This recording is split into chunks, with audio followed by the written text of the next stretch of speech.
Muy buenas tardes a todas y todos, espero que se encuentren muy bien. Mi nombre es Pamela Navarro y soy coordinadora de Educación Continua Campus Villarrica.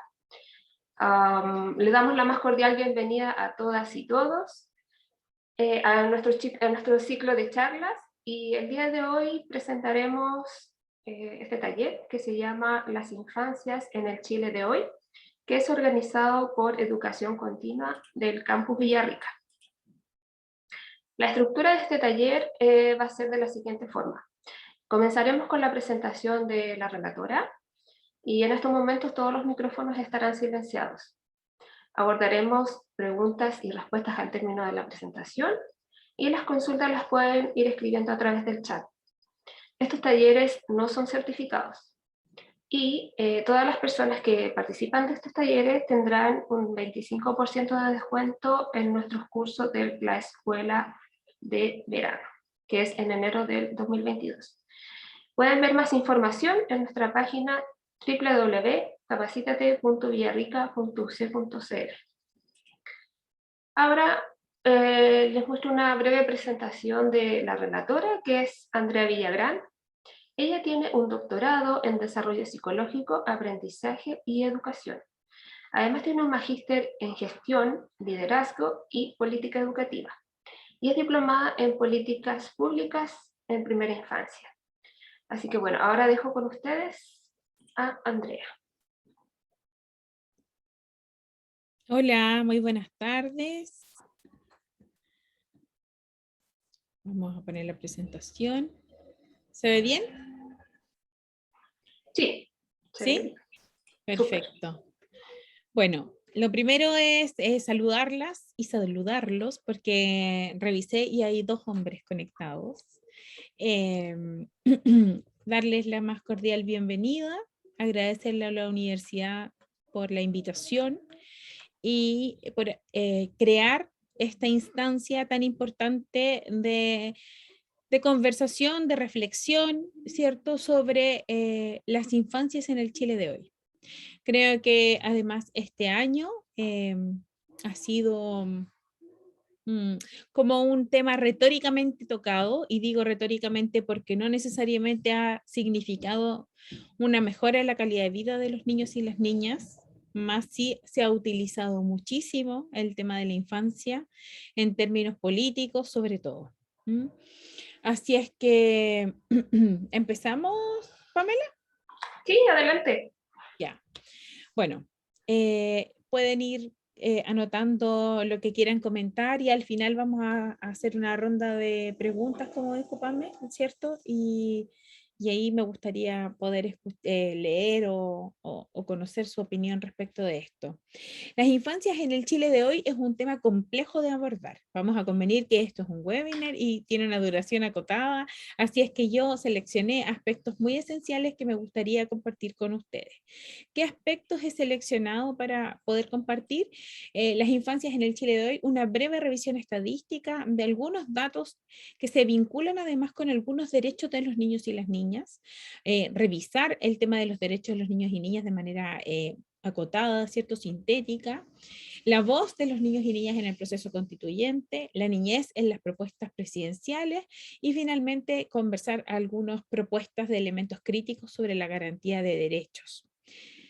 Y dicho esto, partiendo justamente con algunos datos, es que he seleccionado algunos datos estadísticos que son de la Defensoría de la Niñez. ¿Por qué particularmente de la Defensoría de la Niñez y no de otros? Porque la Defensoría de la Niñez es un órgano que es autónomo del gobierno. Por lo tanto, estos no son datos que vayan a estar intencionados desde ninguna perspectiva ni benefician a nadie más que buscar la verdad de establecer una línea de base sobre la cual se comprende la situación de los niños y niñas de hoy día. Entonces, por eso me pareció muy coherente, ¿cierto?, utilizar datos que sean de la Defensoría. Y son los datos además muy nuevos, porque son de los datos del informe 2020, ¿ya? Y entonces, de los datos de la población de los niños y niñas y adolescentes. De la población general, que somos más o menos 17 millones, ¿cierto? 574.003.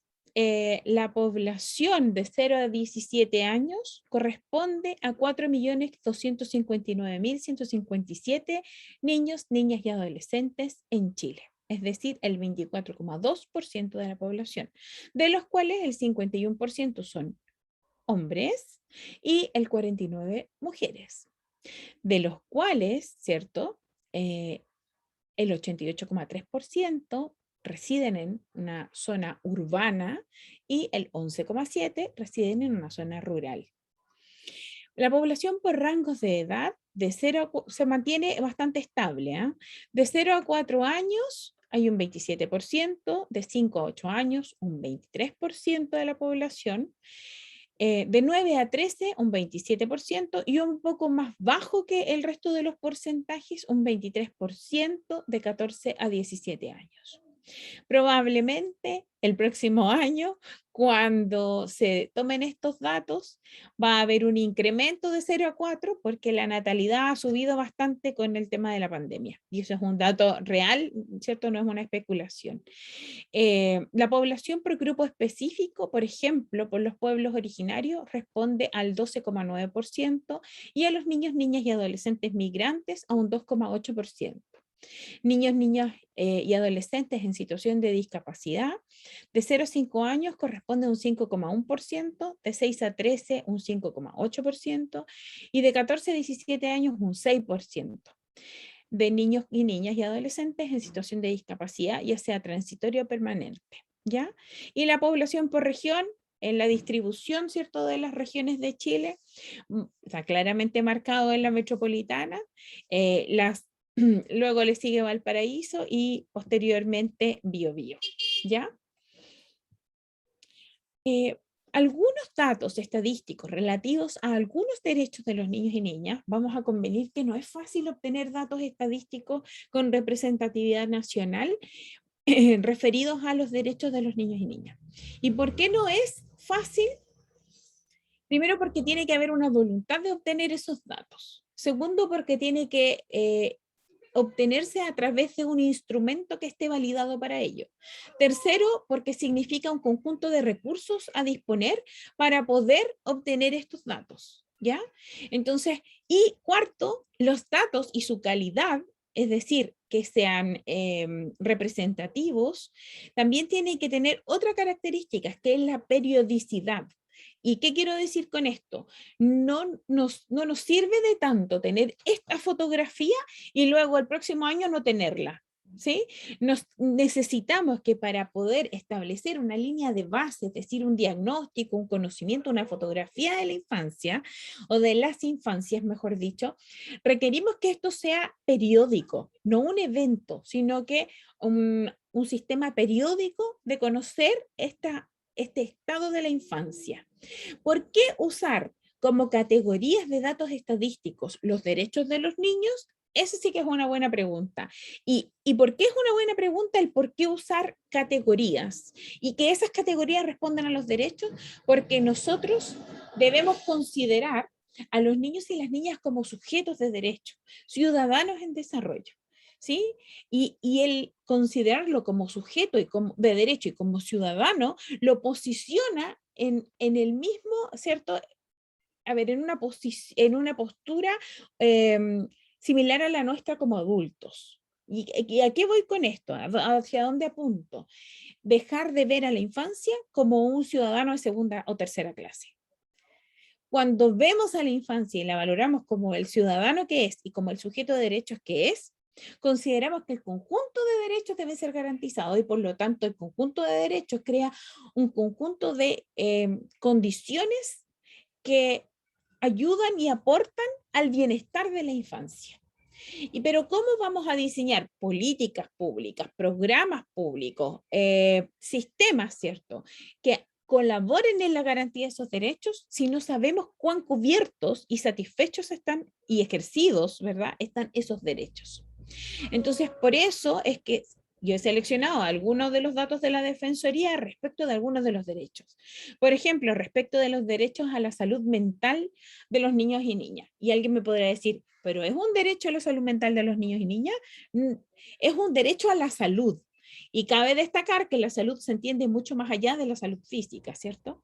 Entonces, respecto de establecer categorías para conocer el estado de la infancia y que esas categorías respondan a los derechos, también tenemos que definir indicadores que respondan a esa categoría, es decir, indicadores que nos permitan decir, dentro de la salud mental yo voy a considerar el consumo de sustancias, ideaciones suicidas, claro, porque eso me da cuenta de cómo está el estado, ¿cierto?, de la salud mental de los niños, las niñas y los adolescentes, que es lo que hizo en el fondo este estudio. Y este estudio además es del SENDA, de la CASEN, y lo sintetiza la Defensoría de la Niñez. Entonces, la prevalencia del consumo de sustancias, si se dan cuenta, es bastante alta, el 31,1%, hay una prevalencia del consumo del alcohol en el último mes. Y la prevalencia del consumo de marihuana en el último año es del 30,9%. Hay otras sustancias menores, ¿verdad? Bueno, como el tabaco, ¿verdad? La cocaína y la pasta base, lamentablemente. Luego está la cantidad de llamadas a línea libre por ideación suicida. Ya, si se dan cuenta, hay meses en los que hay bastantes llamadas, ¿verdad? Porque esta es cantidad, no es porcentaje, eso es importante.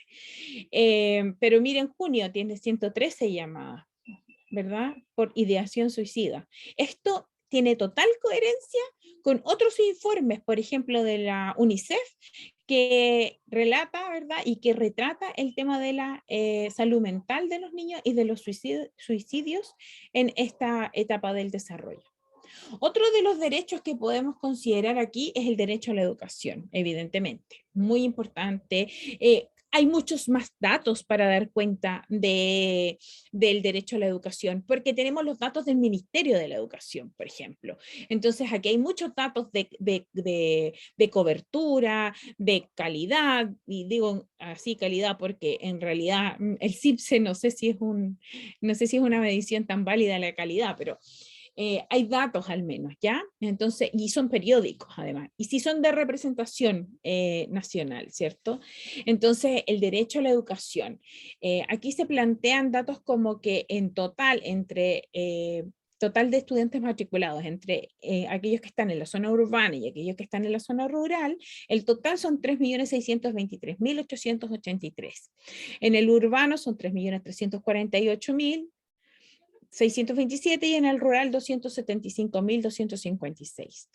Y aquí es bastante interesante, hay una asistencia neta, ¿cierto?, a la escuela de 0 a 5, un 51,2, en la educación básica el 91,4 y en la educación media, si se fijan, cae bastante al 73,4. Y es por la deserción escolar, ¿ya?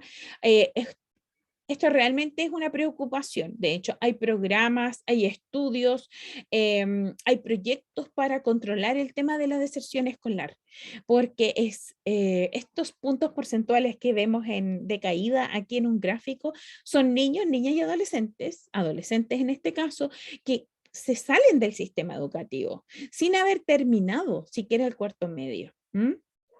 Entonces, y de 0 a 5, ¿por qué es tan bajo el 51,2? Uno puede hacer un gran análisis aquí, podríamos hacer un webinar solo de educación parvularia, pero es fundamentalmente, hay otra encuesta que la hace la CASEN, que le pregunta a los padres y las madres cuáles son los motivos por los que no lleva a los hijos e hijas de 0 a 5, ¿cierto?, a educación. Y los grandes motivos que se plantean en ese estudio es que no es necesario porque tienen quien lo cuide en casa. Esa es la primera respuesta, la más alta puntuación. ¿Y qué es lo que significa? ¿Qué es lo que hay detrás de una respuesta de ese tipo? Es ver que la educación parvularia es una guardería. ¿Sí? No es apreciarla como un sistema educativo como tal, con fines, con propósitos, con principios pedagógicos, con experiencias enriquecedoras en ambientes promotores del bienestar y del desarrollo. Entonces creo que hay un trabajo que hacer respecto a esto de sensibilización, ¿cierto?, hacia las familias de la importancia que tiene estar en la educación parvularia, que sus hijos y hijas participen de la educación parvularia, para que este porcentaje se mueva, porque además podríamos llegar a entenderlo de 0 a 1, a 2, ¿verdad? Pero aquí estamos de hasta los 5, es decir, el prekinder y el kinder en este porcentaje están incluidos. Y eso es preocupante. Luego está la exclusión educativa, el porcentaje de la población de 14 a 17 años que ha abandonado el sistema escolar es un 2,3%, el porcentaje de la población de 14 a 17 que ha desertado es un 0,6%, entonces ahí están en la nube, ¿cierto? Todavía no desertan, siguen matriculados en un sistema en el que no asisten, ¿cierto? Y quedan ahí dando vuelta en el sistema o entre el sistema porque empiezan a dar exámenes libres y eso no los considera en el sistema. Ahí hay una situación como un punto ciego de la estadística en el fondo. Y los resultados del CIMSE, insisto, el CIMSE puede ser o no un sistema para evaluar la calidad. Yo más creo que no, pero es el sistema que hoy día existe o el indicador que existe para dar cuenta de la calidad. Dicho esto, aquí están los resultados del octavo básico, el 2019. El derecho a jugar y a descansar. ¿Por qué además está este derecho aquí? Bueno, primero porque es un derecho, el derecho al juego, al esparcimiento y a la participación en actividades culturales. Ese es un derecho. Ya el artículo 31 de la Convención de los Derechos del Niño plantea este derecho. ¿Y por qué es importante? ¿Es más importante o menos importante que el del resto de los derechos? Hay estudios y autores como Esperanza Chaita y María Ángeles Espinosa, como Hierro, como McCormick, que plantean que todos los derechos son esenciales, todos los derechos son importantes, porque cuando no tenemos garantía de uno de los derechos, este afecta el resto de las condiciones para que funcionen los derechos, ¿se entiende? Entonces, cuando, por ejemplo, este niño o niña crece y se alimenta, entonces satisfacemos el de la alimentación, el de las condiciones de vida en el fondo, ¿cierto? Tiene una casa donde vive, más o menos hacinado, pero tiene una casa, va al colegio, ya tiene todos los derechos. Pero, y el de la participación, y el de jugar, y el de participar de las actividades culturales, etcétera. Estos también son derechos y constituyen condiciones promotoras del desarrollo de los niños y las niñas. Y entonces, sobre el derecho a jugar y a descansar, el porcentaje de niños, niñas y adolescentes que siempre puede elegir sus pasatiempos es solo el 56,5%. El porcentaje de niños, niñas y adolescentes que siempre deciden sobre algunos asuntos en el colegio, como talleres, asignaturas, normas de convivencia y otros, es solo un 29,7%. Y el porcentaje de niños, niñas y adolescentes que encuentran que los lugares de su barrio para jugar y o estar simplemente con sus amigos son seguros y están en buen estado, es solo el 53,4%. Entonces, es importante pensar y visualizar la participación de los niños, el derecho a jugar, el derecho al esparcimiento y el derecho a participar de actividades culturales. Y aquí tenemos el derecho a estar protegido. Bueno, las formas de protección en la Convención de los Derechos del Niño son bastantes, porque habla de el tráfico ilegal, ¿cierto? Del maltrato, habla del abuso sexual, son bastantes. Y como son bastantes las formas que están expresadas en la Convención de los Derechos del Niño, pueden ser muy disímiles los indicadores para medir, para estimar cómo está la garantía de ese derecho. La Defensoría hace uso del derecho, ¿cierto?, de la violencia hacia los niños, niñas y adolescentes. ¿Qué porcentaje de niños, niñas y adolescentes que declaran haber sufrido, ¿cierto?, al menos una situación de maltrato por parte de sus cuidadores? ¿Y por qué dice cuidadores? Porque es más genérico que decir madre, padre, familia, cuidador en un sistema, ¿cierto?, etcétera. El 34% de ellos plantea que ha sufrido entonces al menos una situación de maltrato. El porcentaje de niños, niñas de 0 a 5 años que ha recibido cualquier método violento de disciplina, esto es gravísimo, un 62,5%. De 0 a 5 años.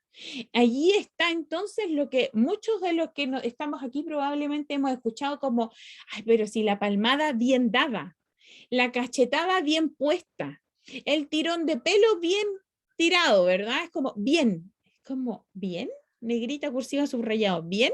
No hay una manera violenta de criar, no debe haber, no es aceptable ejercer la violencia contra un niño, niña o adolescente. Por cierto, contra un adulto tampoco, pero estamos hablando de los niños, niñas y adolescentes. La tasa de niños, niñas y adolescentes víctimas de violencia intrafamiliar por cada 100.000 entre enero y junio del BIF, ¿cierto? Violencia intrafamiliar, ingresado al Ministerio Público. Miren ustedes ahí la tasa del 2019, 120 y la del 2020, 113. No deja de ser importante este dato. Y luego está el derecho a participar y también a estar informado. Este es un derecho, está consagrado. Además es un principio. La Convención de los Derechos del Niño tiene 4 principios fundamentales. Uno de esos 4 principios fundamentales es justamente a ser oído, a participar. Entonces, por eso es tan importante considerar esta categoría de derechos cuando conocemos y buscamos más o menos conocer la situación de los niños, niñas y adolescentes en el Chile de hoy. El derecho a participar no está muy consagrado ni garantizado en nuestro país, ¿ya? Entonces aquí queda muy de manifiesto, de hecho. El porcentaje de niños, niñas y adolescentes que participa en algún grupo organizado dentro de los últimos 12 meses, solo un 58,6%. Siempre participan en instancias de decisión a través del voto u otro método en tu colegio o tu comuna, un 38,3%. Piensa que toma mucho en cuenta su opinión en su barrio, un 26,4%.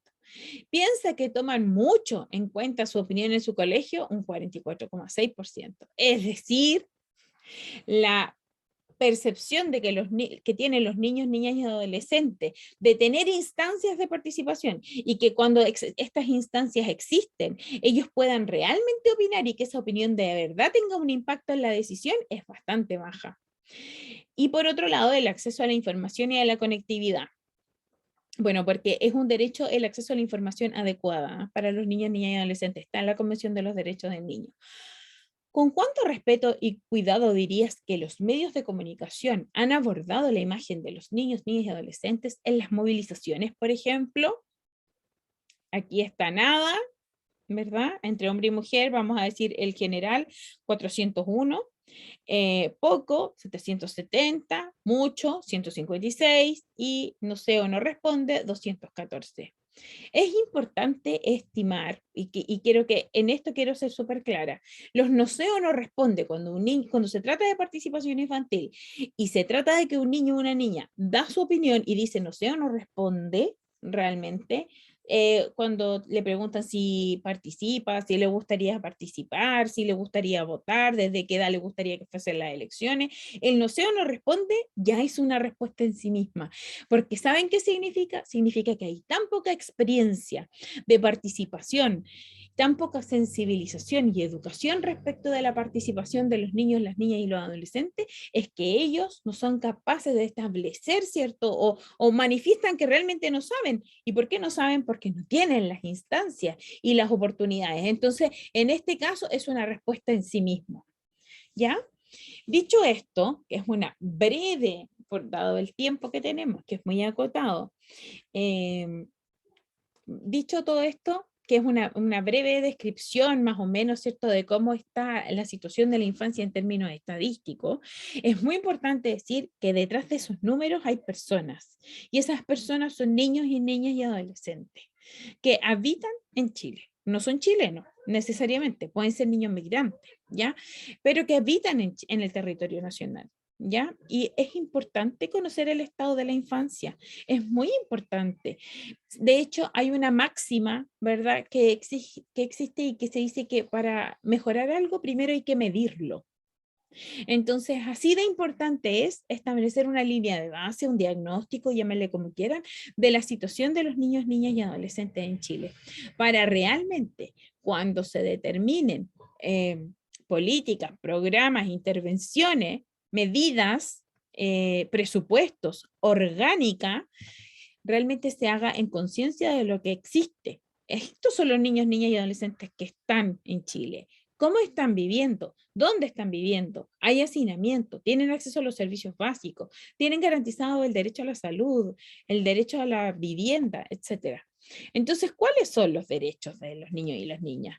Bueno, sabemos que los derechos de los niños y las niñas aparecen como, bueno, son derechos humanos primero, y entonces no es que aparezcan en 1990 con la convención, son mucho más previos, pero la Convención de los Derechos del Niño lo que hace es que cambia la lógica, ¿ya? Antes de la convención, vamos a decir, Convención de los Derechos del Niño, se escribe en 1989, se termina de escribir, vamos a decirlo así, y se empieza a ratificar, es decir, los países del mundo empiezan a decir, yo voy a ser parte, Estado parte de esta convención a partir del año 1990, que es cuando, entre paréntesis, en Chile, ratifican la convención.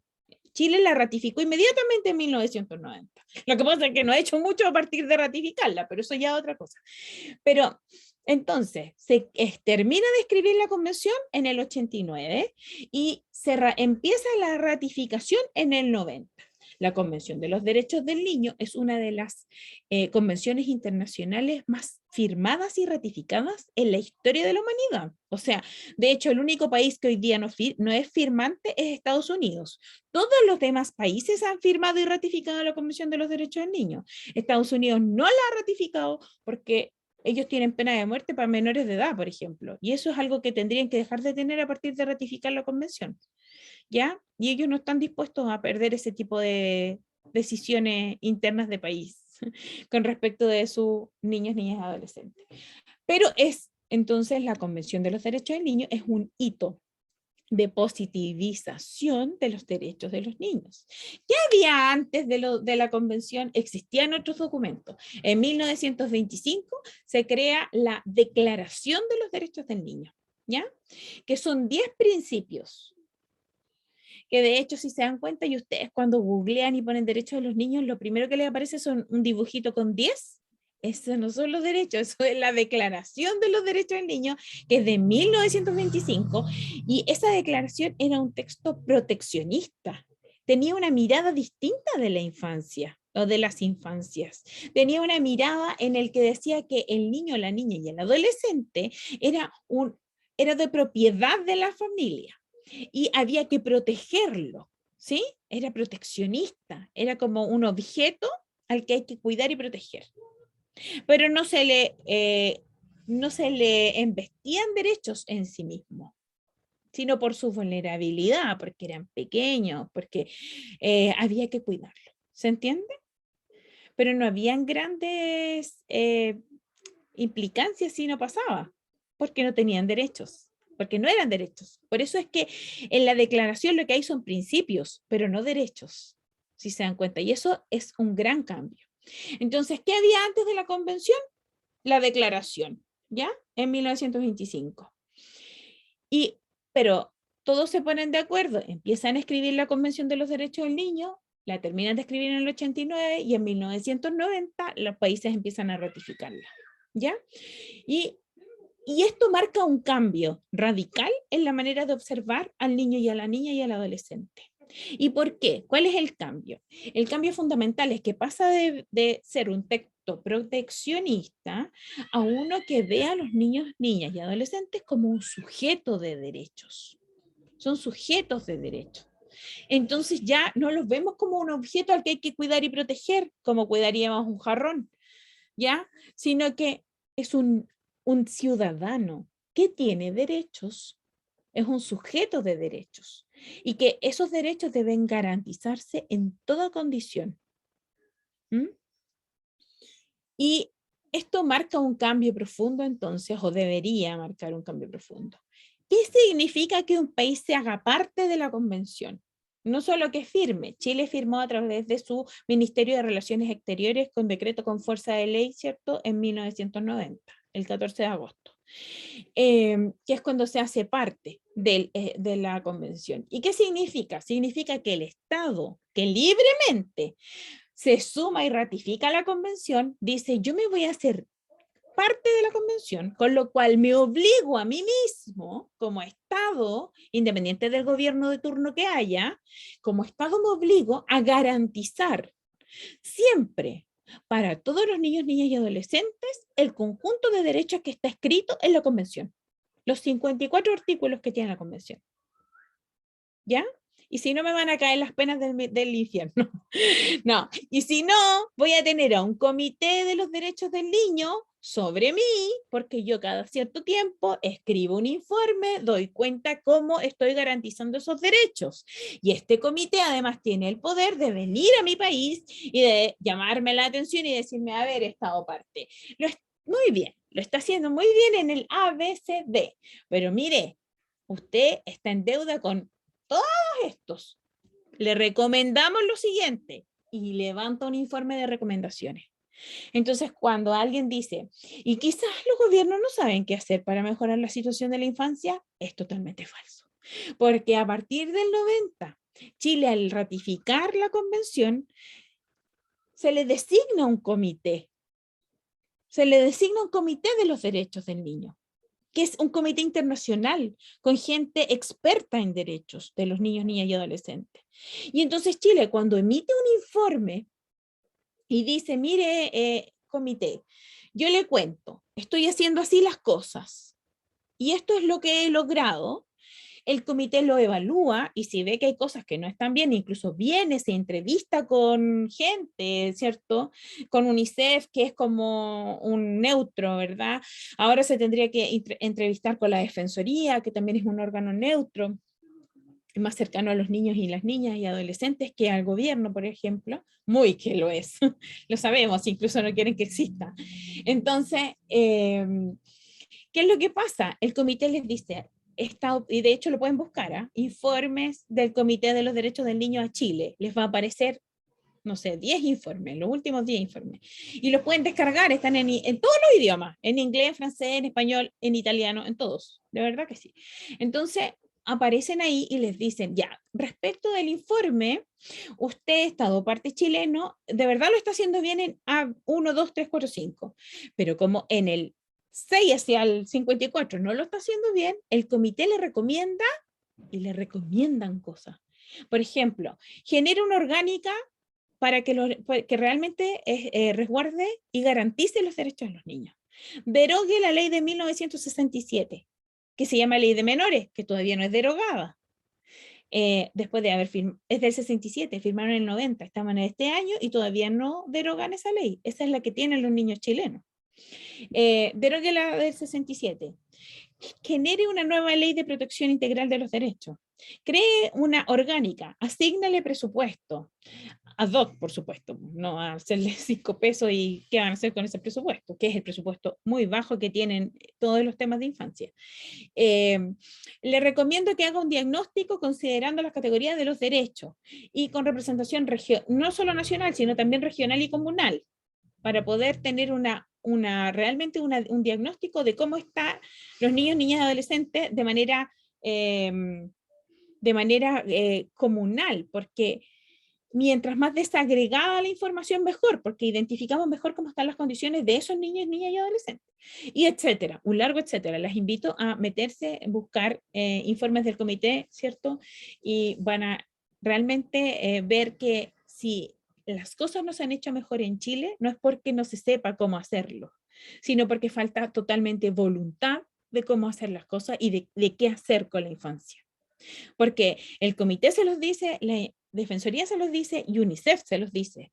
Entonces, información tienen. El punto es la voluntad política de decir, estos niños, niñas y adolescentes son sujetos de derechos, ratificamos el 90 de la convención y aún no hacemos nada. ¿Mm? Entonces, ¿qué contiene la Convención Internacional de los Derechos del Niño? Contiene un conjunto de artículos que representan derechos de los niños. También, asimismo, se identifican 4 principios rectores de la Convención, pero aquí hay 5, sí, que puse uno extra con un asterisco, pero los 4 que están por definición como principios de la Convención son el interés superior del niño. Ante cualquier situación será el interés superior del niño el que prime en las decisiones referidas a su vida. Ese es el interés superior del niño. Participación y derecho a ser oído. Entonces, cuando vemos la estadística que primero les presenté, queda muy, muy claro que este derecho no está tan garantizado. No hay instancias, las instancias no son regulares, son más bien extraccionistas, porque participación no es disfrazar a un niño y hacer que vaya a un desfile. Participación no es que el día de la mamá los niños se suban a una tarima y canten o hagan algo. Eso no es participación, eso es uso del niño o la niña como un elemento decorativo para satisfacer la necesidad del adulto de verlo hacer X cosa. Participación realmente es otra cosa, que es, en el fondo, levantar la voz y la opinión respecto de situaciones que a los niños, niñas y adolescentes les afectan su vida, ¿ya? Principio tercero, la no discriminación. El conjunto de derechos que está consagrado en la Convención de los Derechos del Niño debe garantizarse para todos y todas. Los niños y niñas de 0 a 18 años que viven en el territorio nacional. Entonces, ¿a que los pueblos originarios no les vamos a garantizar? No, es a todos y todas. Es que los niños con situación de discapacidad es para todos y todas. Los niños migrantes, porque total no son chilenos, es para todos y todas, porque son para quienes habitan el territorio nacional, que tengan 0 a 18 años. El derecho a la vida, a la supervivencia y el desarrollo. Y aquí hay mucho hilo que cortar, porque es a la vida, a estar vivo, ¿cierto? A la supervivencia. Entonces las políticas que tienen que ver con la salud, ¿cierto? El asegurar la salud para todos los niños y niñas son esenciales. Y el desarrollo, y en el desarrollo está el desarrollo intelectual, el desarrollo cultural, el desarrollo emocional, todos los aspectos del desarrollo, todas las dimensiones del desarrollo. ¿Y por qué yo puse un extra? Insisto, es un extra, por eso le puse un asterisco. Porque el nivel de vida adecuado es fundamental en la garantía de los derechos. No da lo mismo vivir hacinado que no vivir hacinado. No da lo mismo vivir y tener acceso a parques afuera, ¿cierto? Inclusivos, por ejemplo, si el niño o la niña tienen una situación de discapacidad. O sea, es fundamental el nivel de vida adecuado también para poder garantizar el conjunto de los derechos. Si no, también se garantizan de una manera desigual y eso no es garantía. Y aquí puse algunos, porque, insisto, son 54 artículos, tenía que haber puesto 54 globos aquí en esta presentación. Está la definición de niño, por ejemplo, como la definición, sí, el artículo 1 de la Convención de los Derechos del Niño plantea que todo niño o niña se entiende como aquel de 0 a 18 años, a menos que el país donde se haya ratificado la convención considere una edad distinta de mayoría de edad. Por ejemplo, antes, los 16. Entonces serán niños y niñas de 0 a 16. Pero la convención identifica eso y la define de esa manera.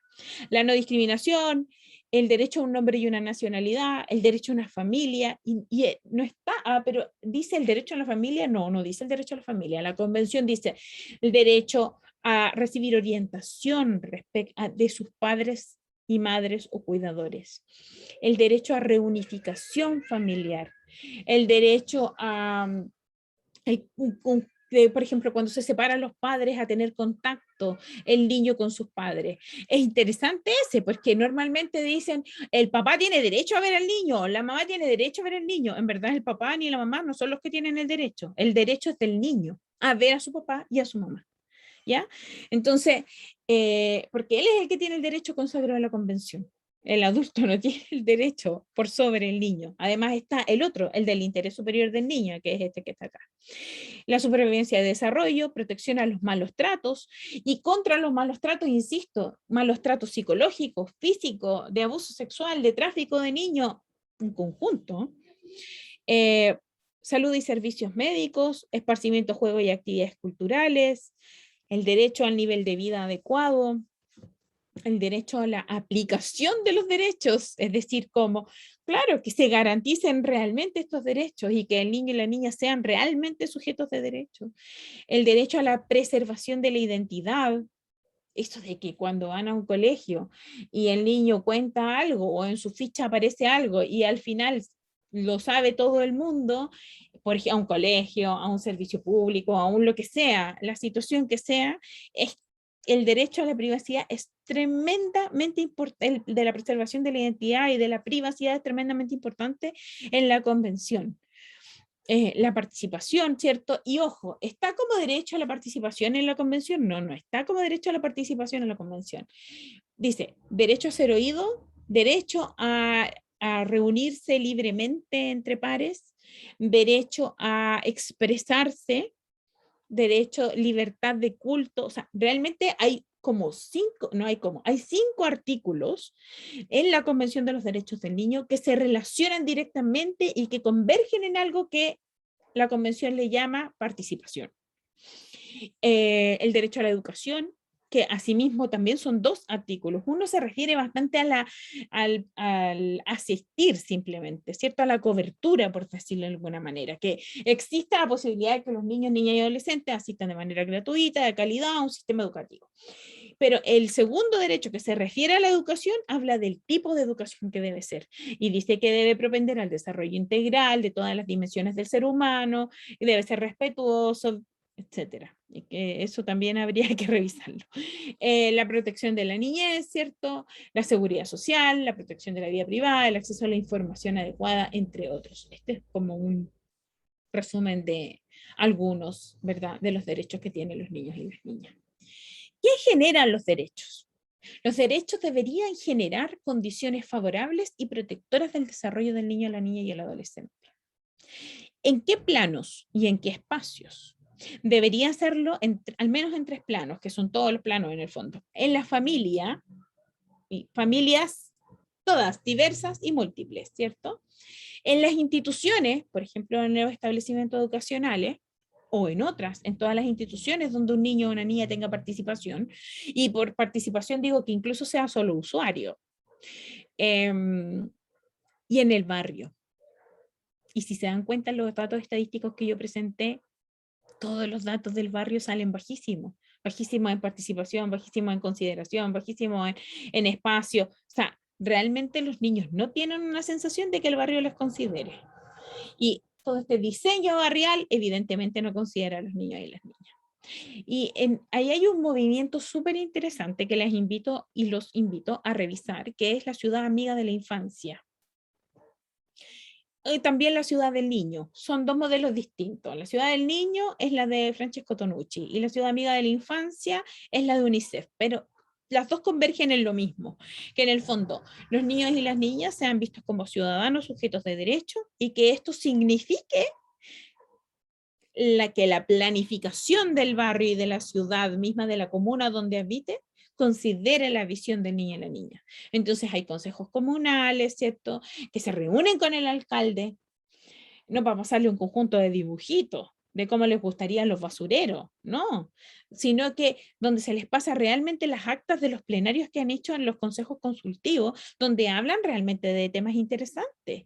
Yo tuve la oportunidad de conocer cómo funcionaban las CAI, que son la Ciudad Amiga de la Infancia, de UNICEF en España, y realmente hablan cosas que uno diría, yo creo que ni en las juntas de vecinos hablan de estas cosas tan importantes, por cierto. Entonces, realmente hay que también sacarse un poco el sesgo de subestimar a los niños y las niñas y los adolescentes respecto de lo que puedan aportar con su participación, ¿cierto? Al desarrollo de condiciones favorables para todos y todas y todos. Porque realmente además, según lo que se dice en la calle, por ejemplo, una ciudad adecuada para niños y niñas va a ser una ciudad adecuada para tercera edad, va a ser una ciudad adecuada para personas en situación de discapacidad, va a ser una ciudad más adecuada para todos y todas, ¿cierto? Entonces, estos niños y niñas, a partir del 90, con la Convención de los Derechos del Niño, deben ser considerados ciudadanos sujetos de derecho. Y su ejercicio de la ciudadanía y garantía de derechos debe estar en la intersección exacta de la familia, de las instituciones y del barrio. Dentro todo esto de un marco mucho más complejo, ¿cierto? Y macro, si se quiere, que es la política nacional, los programas y la política. ¿Mm? Ahora, ¿cómo hacemos que este niño realmente haga un ejercicio de derecho y de ciudadanía si no participa? pura retórica nomás de los niños primero realmente. Sería muy bonito que realmente fueran. Si lo fueran, tendrían este camino más resuelto. Creo yo, esto es como una propuesta personal, ¿cierto?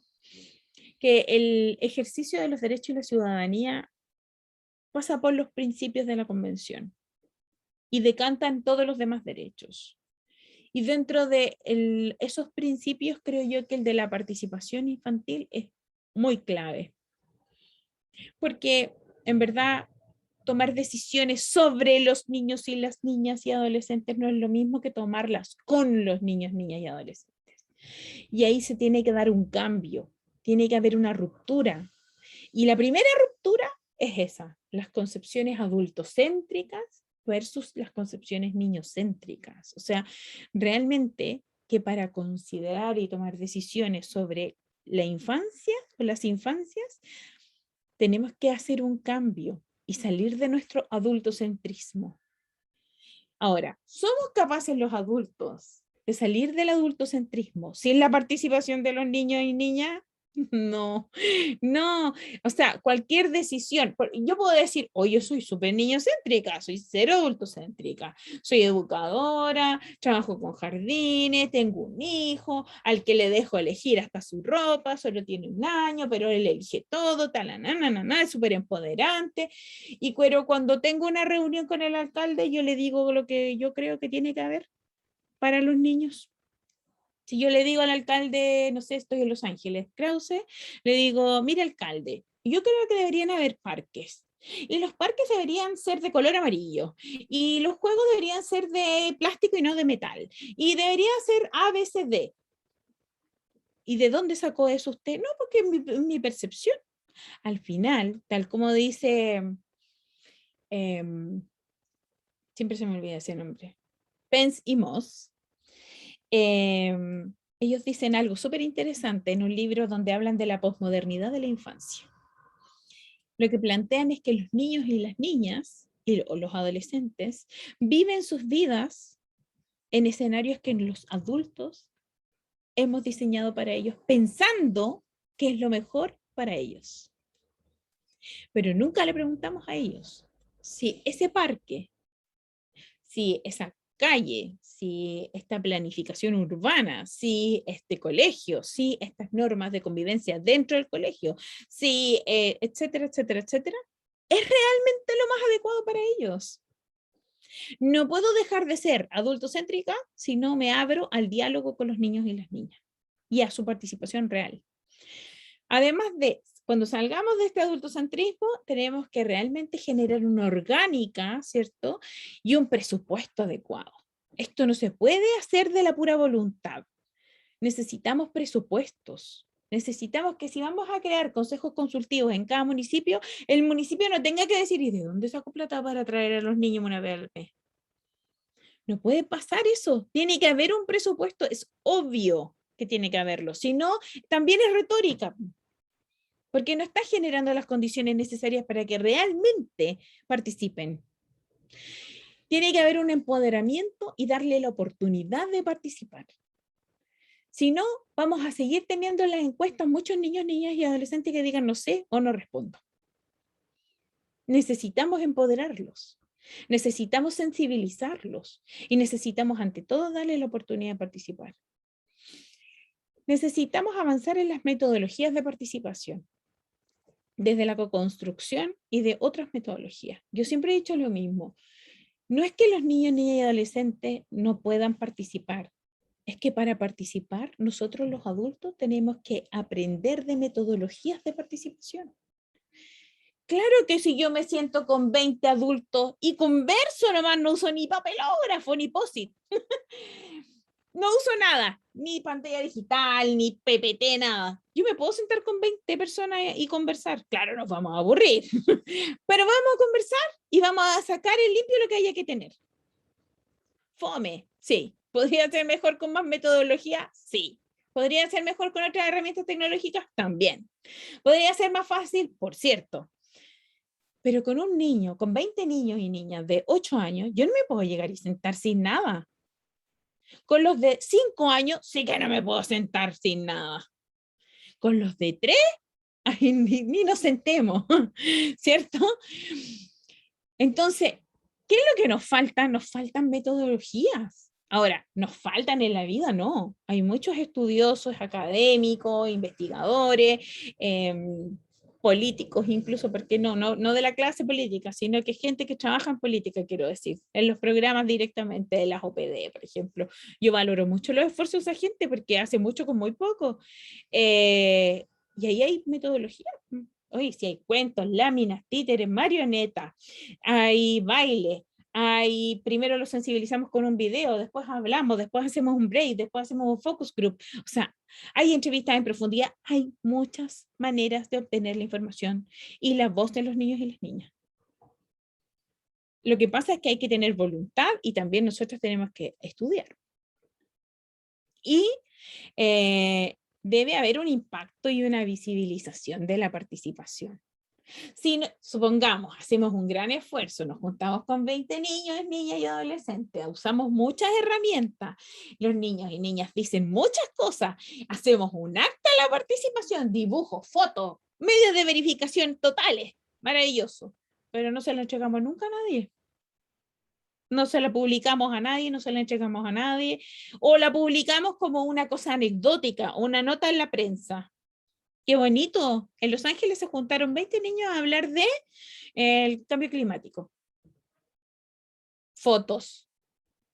Bueno, el alcalde se tomó la foto también. No, estoy diciendo una retórica, no es que haya sucedido y el alcalde de acá tampoco es malo.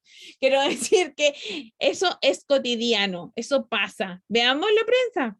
A veces aparecen ese tipo de noticias. Pero, ¿realmente se toman decisiones respecto de eso? ¿Cambió algo? ¿Va a cambiar algo? ¿Hay voluntad política para que pase? Entonces, insisto, la participación, y les invito a revisar la escala de participación de Hart, plantea lo que es participación y lo que no es.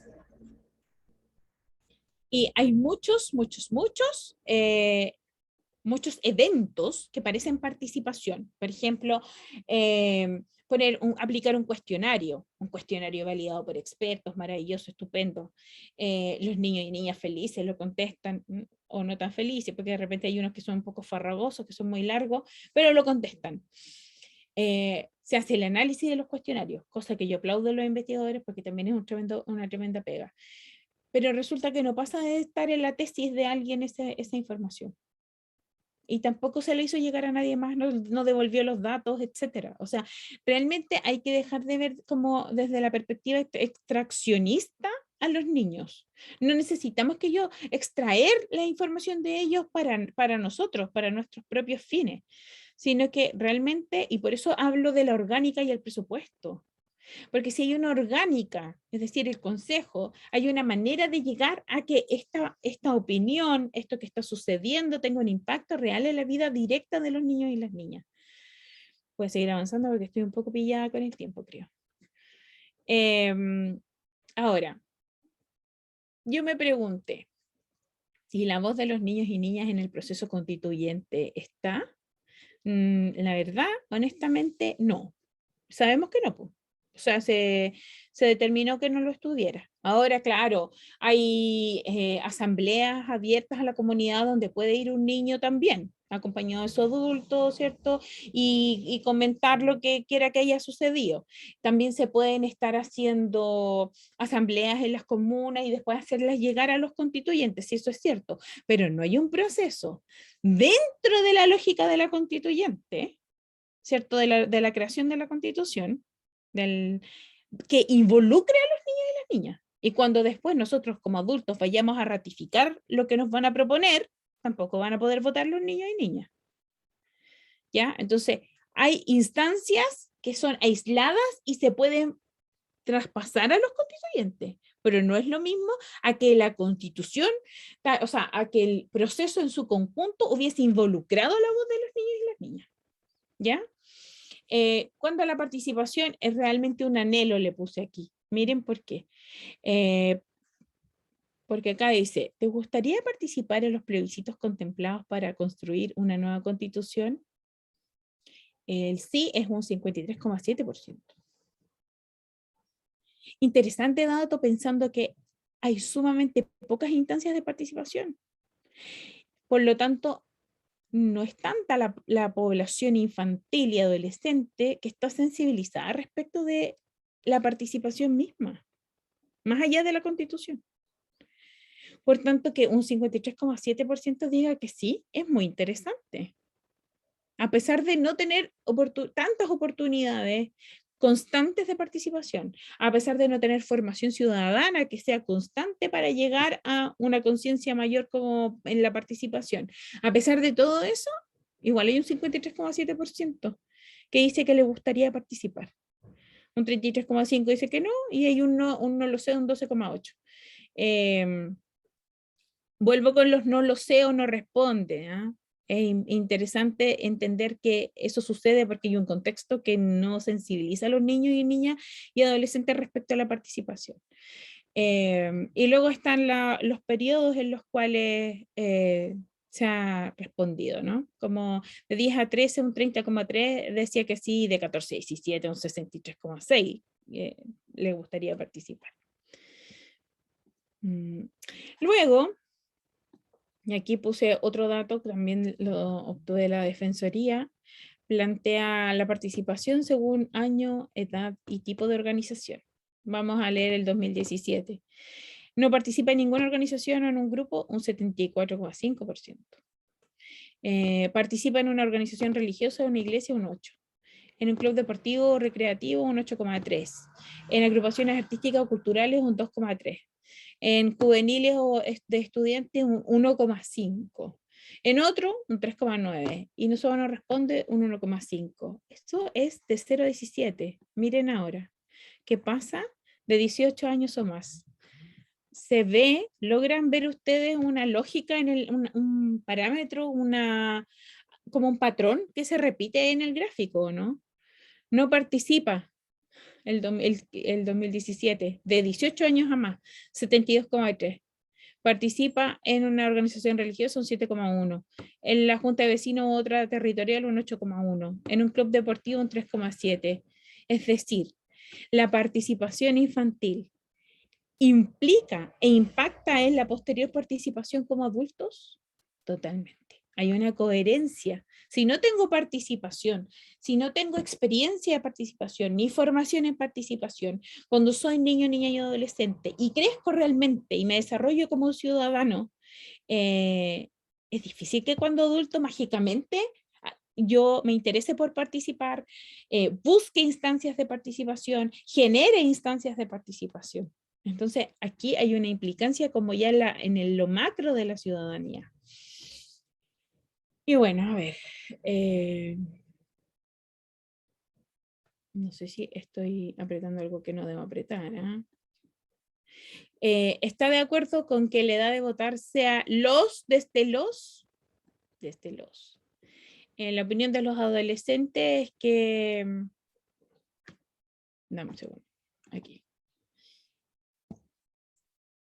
El 55,6%, bueno, estos son el 55,6% piensa que debería ser desde los 16 años. El 17,6%, ¿cierto? Perdón. El 55,6% plantea que debería, la opinión de los adolescentes, debería partir la votación desde los 16 años. Que debería. Desde los 16 años, en los adultos, el 37,4% dice que debería ser. ¿Se entiende? Es decir, igual hay una coherencia un poco, que sea desde los 16, pero al menos en procesos, por ejemplo, como la Constitución, pero no ha sucedido de esta manera, por cierto. Antes de que me alcance el tiempo, que ya son las 4:04 y hay que dejar tiempo para las preguntas, ¿cierto, Pamela? La infancia en las propuestas presidenciales. Bueno, hice una revisión. La infancia, y con esto me refiero a aquellos que hablaron de la protección, de la ley de protección y garantía de derechos, del nuevo sistema, de la educación básica, de la educación media, de la educación parvularia, a aquellos que tocaron la infancia de alguna manera, ¿ya? No, no así como puntualmente hablaron de tal parte, no, no. Aquellos que tocaron la infancia de alguna manera. Yo, ojo, estoy dando un dato, no estoy haciendo campaña de nadie. Y este es el gráfico. De este gráfico, ¿qué es lo que representa?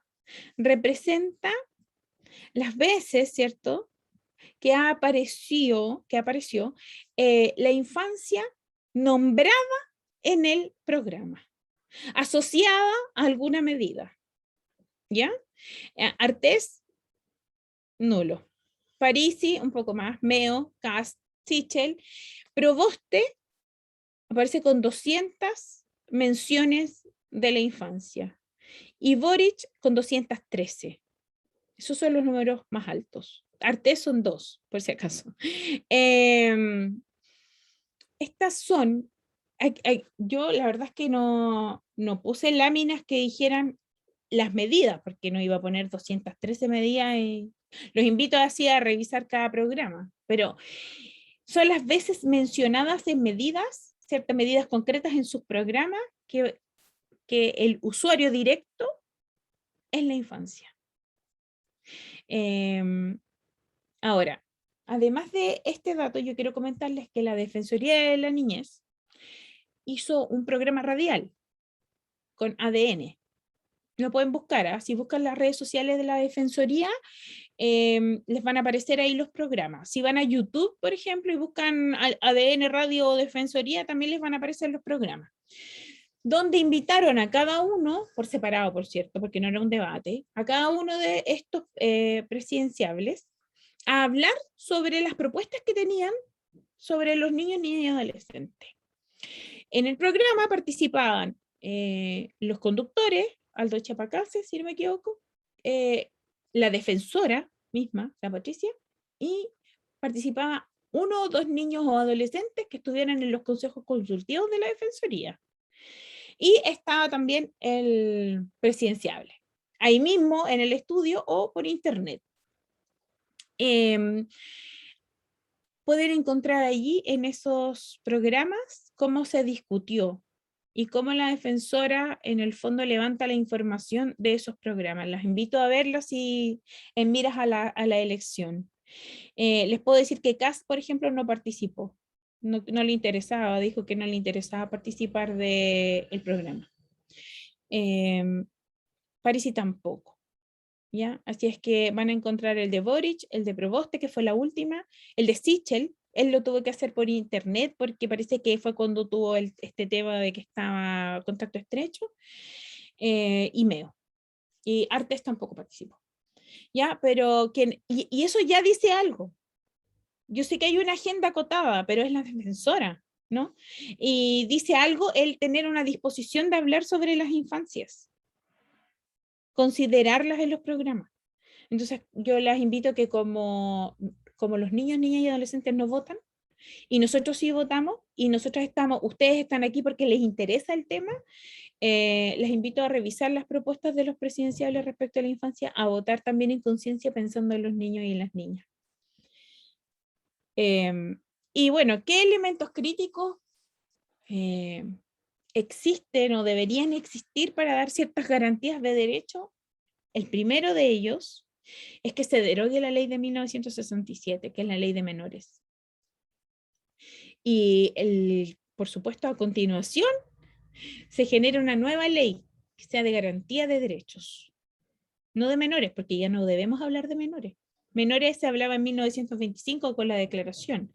A partir de la convención se habla de niños, niñas y adolescentes, ¿ya? A partir de ese cambio sustancial que va a cambiar el marco, ¿cierto?, de garantía de derechos y de ver al niño y a la niña como sujeto, creo que es fundamental. Eso primero. Segundo, que en la nueva constitución que se está escribiendo, los niños, niñas y adolescentes, que a pesar de que no votan en el plebiscito, ¿cierto?, ratificatorio, al menos estén escritos, que aparezcan en la convención, o sea, en la constitución.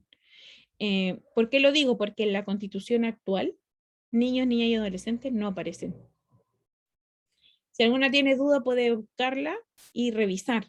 y van a ver que no están considerados como parte de los ciudadanos en la Constitución actual.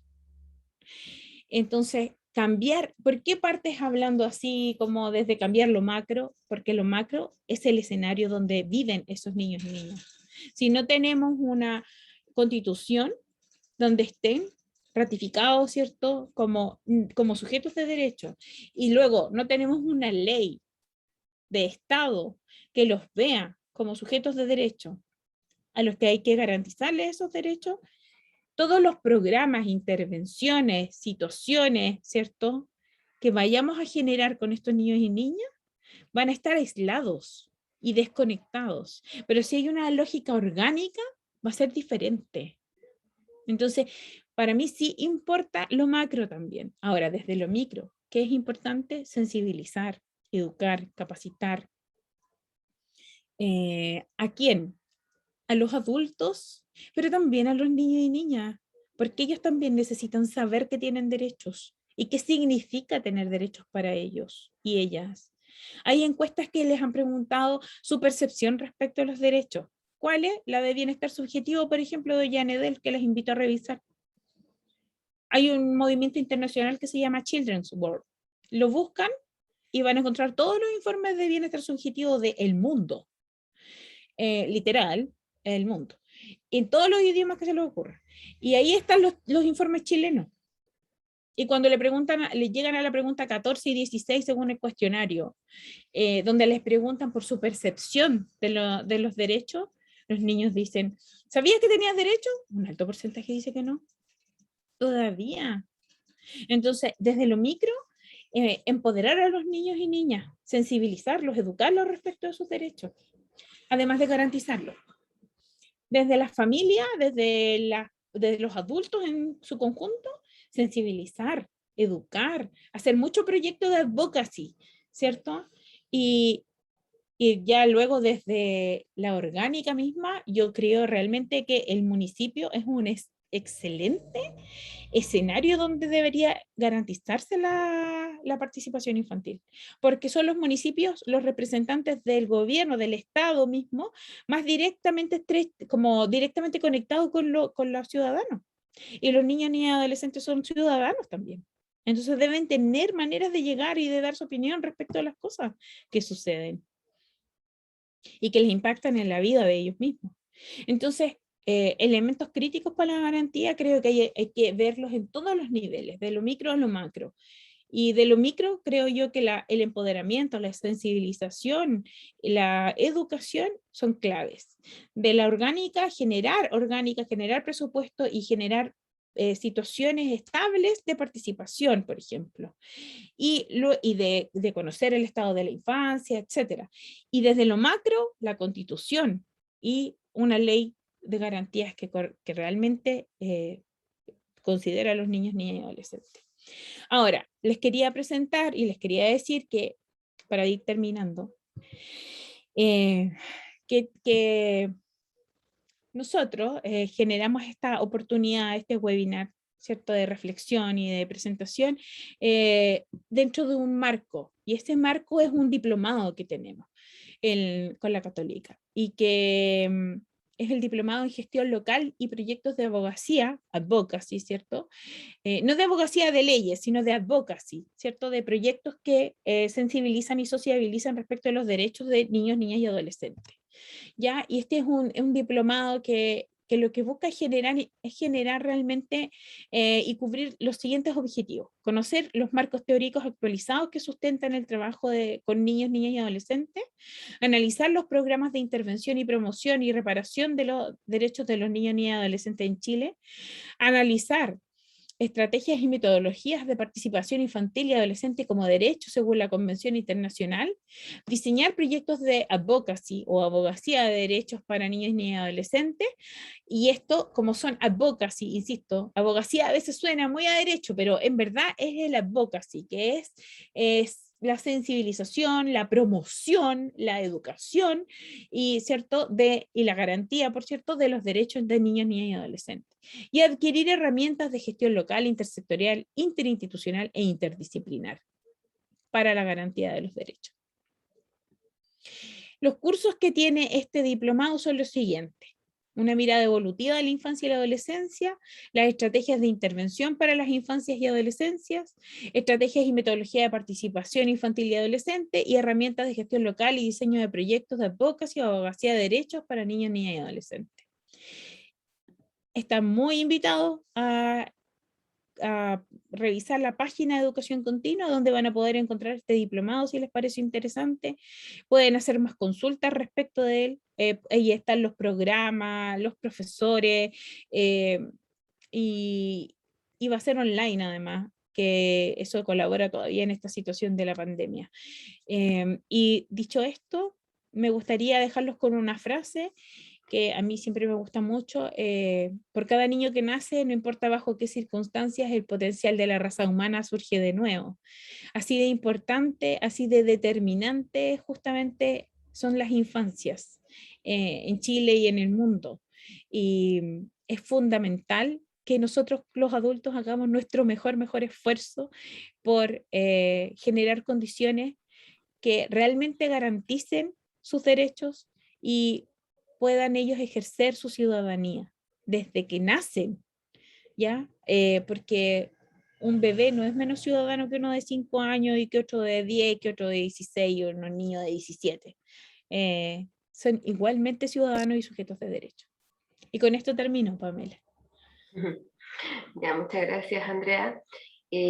Bueno, queremos dar instancia a que puedan preguntar a través del chat, pero ¿sabes qué, Andreita? Hay una persona que pregunta por el chat si puede preguntar por el micrófono abierto.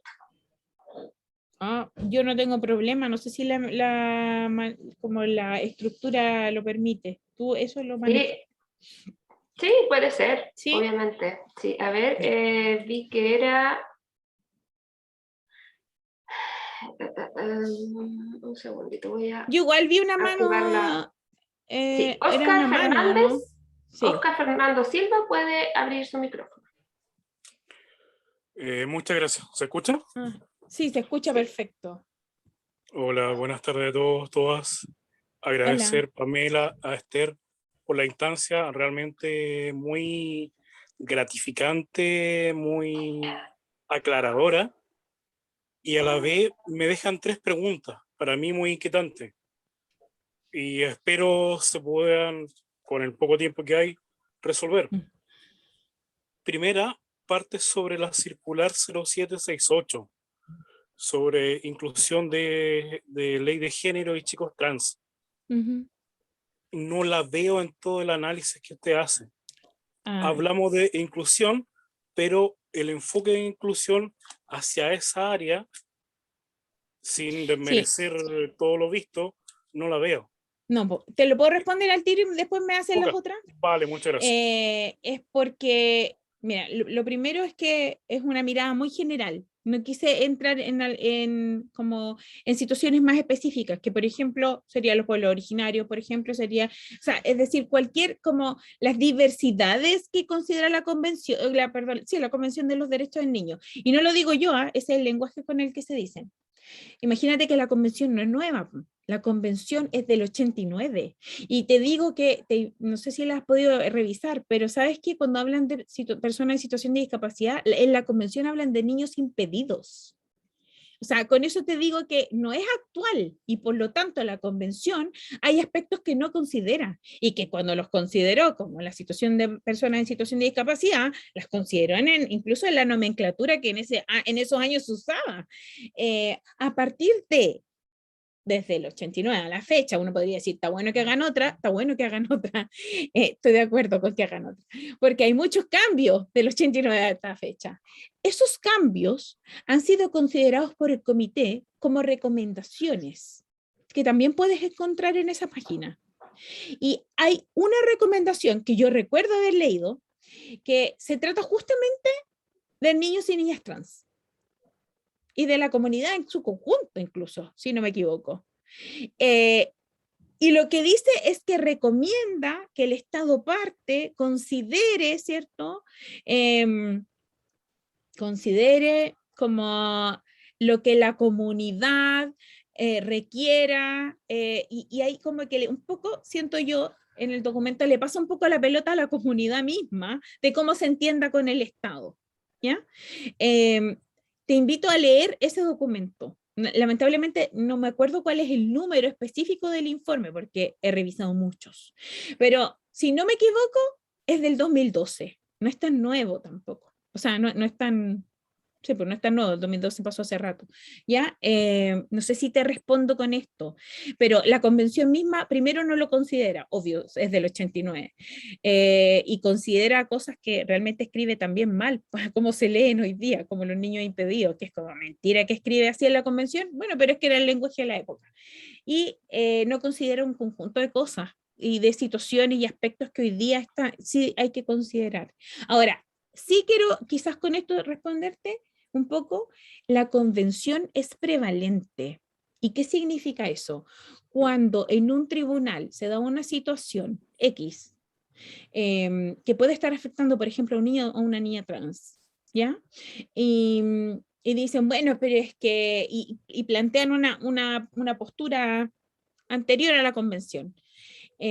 Ahí el abogado tiene que hacer valer que la convención es prevalente y eso significa que la convención está por sobre la ley chilena. ¿Se entiende? Que la convención es la jurisprudencia misma de los derechos de los niños. Es prevalente, prevalece por sobre. Entonces, cuando se da que la convención entra en choque con la legislación nacional, es la convención que prevalece. Y quizá en ese sentido, por eso creo que es muy importante y lamento no poderte dar más detalles, pero ese documento creo que es clave para que lo puedas buscar y revisar, que es un informe que dio el comité y unas recomendaciones respecto de la población. Ok, gracias por esta parte. Las otras dos preguntas, y muy cortitas, para darle pie a otra persona, sobre la declaración de principio. ¿Esta declaración de principio ha dado algún indicio sobre el Sename? ¿Qué ha dicho? El Y lo otro, comité ha sido el que claro, ha venido, se ha entrevistado, ha entrado a algunos centros y ha emanado informes particulares por la situación del Sename. Lo que pasa es que el comité no hace más que recomendar, ¿se entiende? No tienen ¿esos la informes dónde capacidad de se puede decir, leer? esos también están en el mismo. Tú buscas Comité de los Derechos del Niño y te van a aparecer ahí todos los informes. Y ahí te va a aparecer el informe de esos informes referidos a la institucionalización de los niños en el Servicio Nacional de Menores. También aprovecho y te digo, yo no soy de la Defensoría por si acaso, pero soy fan bastante de ellos porque como es un órgano rector distinto, no amigo del gobierno, es siempre bueno tener una visión alterna. Y también en la Defensoría puedes encontrar un informe del tema de la institucionalización y del Sename. Súper interesante porque además no lo hizo el gobierno. Sí, ok, gracias. Y respecto a lo mismo, para terminar, y agradecer nuevamente su tiempo y disposición, la encuesta sobre los presidenciables, ¿cuál es la fuente? La fuente es cada uno de los programas. Pero para hacer la estadística, no hay quién la La hizo. revisé yo, Ok. sí. O sea, la puedo poner a usted como fuente. Sí, bueno, sí, si quieres, pero también lo puedes Ah, hacer ok, tú. sí, Es un no, ok. ejercicio súper simple, porque los programas están en PDF y los puedes revisar, los puedes filtrar, ¿cierto? Ahí con algún programa. Es que lamentablemente los programas cambian tanto Ah, y el claro, programa que está habría en que el poner ahí Cervela, que es que está al en la día de página ayer. de cada candidato, bueno, ese es otro ¿Verdad? cuento. Pero Es raya para verdad. la suma, agradecer su tiempo y entrega. Muchas gracias. Vale. Gracias, Oscar. Y bueno, los últimos minutitos veo a Claudita Ahumada que tiene levantada la mano y con esto ya vamos a finalizar el taller. Buenas tardes, Esther. Yo tengo dos preguntas, comentarios, que tienen relación con los derechos. La primera va con el derecho al desarrollo.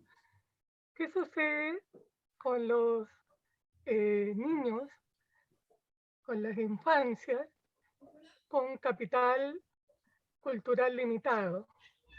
de familias vulnerables que no tienen acceso al desarrollo cultural, emocional, de ninguna índole. Esa es la primera pregunta. Y la segunda, que habla del derecho a la protección al sujeto, el derecho propiamente tal, que lo estamos viendo día a día en estas infancias del Chile de hoy, como docentes, como profesionales. ¿Qué sucede con estos protocolos, con estas leyes negligentes que vemos en las escuelas en primera instancia, cuando los niños son sometidos a bullying? ¿Qué sucede como docentes, como profesionales del área social, que nos vemos enfrentados a juicios que tienen que ver con niños con abuso sexual, como violencia intrafamiliar, que son victimizados una y otra vez en los procesos de justicia, que son separados de familias vulnerables y son llevados a hogares de menores, donde son aún más victimizados y desprotegidos? Esas son mis dos preguntas, Esther. ¿Qué puedes comentar al respecto? Sí, Claudita. Mira, la verdad es que la convención debería funcionar, ¿cierto? Debería ser suficiente, quiero decir yo. Y si nos ponemos a pensar, seguro no lo es en nuestra realidad, y además en la garantía de esos derechos, seguro que hay muchas diferencias en los distintos países en los que han ratificado. Pensemos en Honduras, por ejemplo, que hay tanta violencia, ¿cierto? Y que es tan complejo allí en la situación, y en Etiopía, y en etcétera. Y uno diría, ya, pero eso yo no lo digo porque sea para soslayar la falta de garantía de derechos de Chile. Yo digo que la convención hoy día no está siendo suficiente porque faltan condiciones para que lo sea. Y mientras esas condiciones falten, vamos a tener muchos niños y niñas y adolescentes víctimas de esa falta de garantía, víctimas de la vulneración de los derechos. La primera de tus preguntas tenía que ver con la cultura, con el acceso, con el fondo de conocimiento, con el capital cultural que se llamaba antes, ¿cierto? Bueno, sigue llamándose, pero ahora se habla más de fondo de conocimiento cuando se trata de como de la riqueza de la familia, la riqueza cultural, ¿cierto? Educativa de la familia. Realmente, mientras haya tanta diferencia en niveles socioeconómicos, van a haber diferencias brutales también en acceso a información, en acceso a cultura. La cultura en Chile es privativa además. Entonces, esto es mi pura opinión, porque tus preguntas tienen que ver como con una postura, ¿no? No tienen una respuesta como normativa, por decirlo de alguna manera, lamentablemente. O sea, la respuesta normativa es que la convención no es suficiente.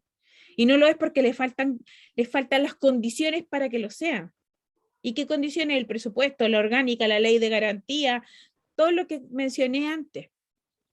Mientras eso no pase, los niños y las niñas van a seguir siendo y viendo vulnerados sus derechos. Al acceso a la cultura, al acceso a áreas verdes, o sea, no es lo mismo ir a pasear, mira, lo podría decir como Santiago, pero ¿para qué? Si, bueno, es como la caricatura, ¿no? No es lo mismo pasear a La Pintana que en Vitacura o en Las Condes. No es lo mismo vivir en esos lugares tampoco. En Los Ángeles podría decir, no sé si hay alguna angelina o si conoce a Los Ángeles, pero podría decir que no es lo mismo vivir en Gabriela Mistral que vivir en Retiro. En Concepción no es lo mismo vivir en el Agüita de la Perdiz, ¿cierto?, que vivir en Castellón, cerca de la Universidad de Concepción. Y así, o sea, hay diferencias que están en la planificación urbana.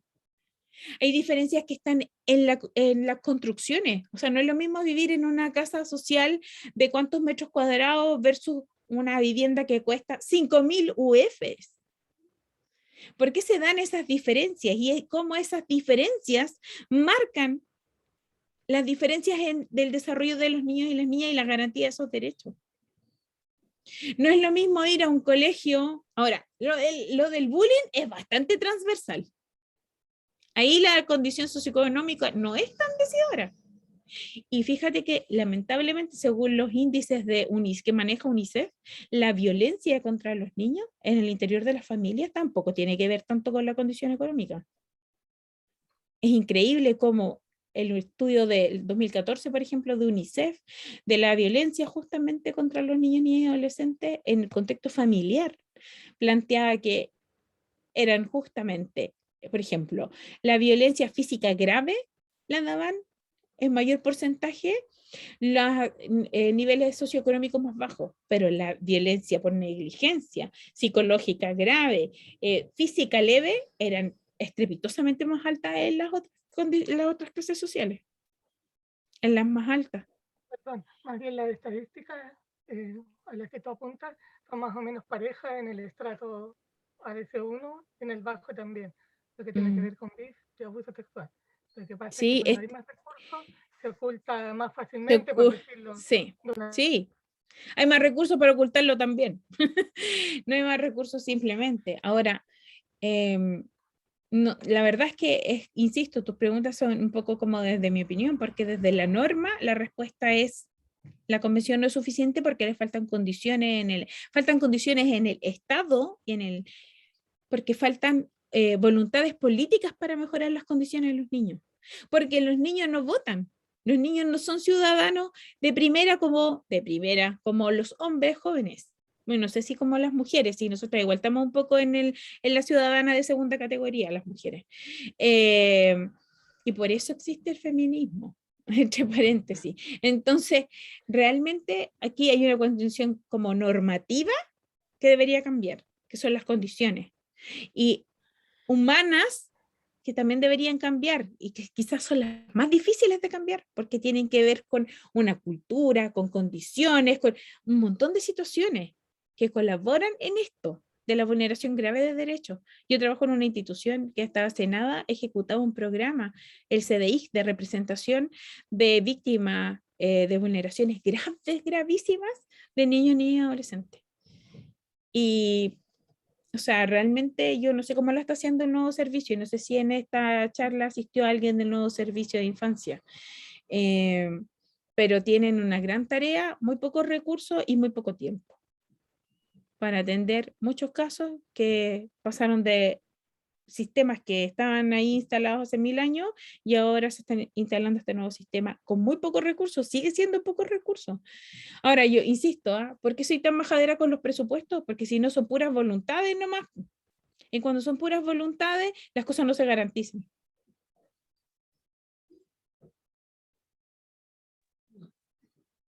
Resumen, pese a los esfuerzos, se habla Pero sigue de dependiendo de las considerar a personas. los niños como objetos y tomarlos como sujetos de derechos. En la práctica, aún en la actualidad, en el Chile de hoy, los niños siguen siendo vulnerados y no considerados como un sujeto de Por derechos, cierto, lamentablemente. por cierto. Y de hecho yo creo que quizás la mayoría de nosotros ha escuchado la frase el hijo es mío, yo sé lo que hago con él.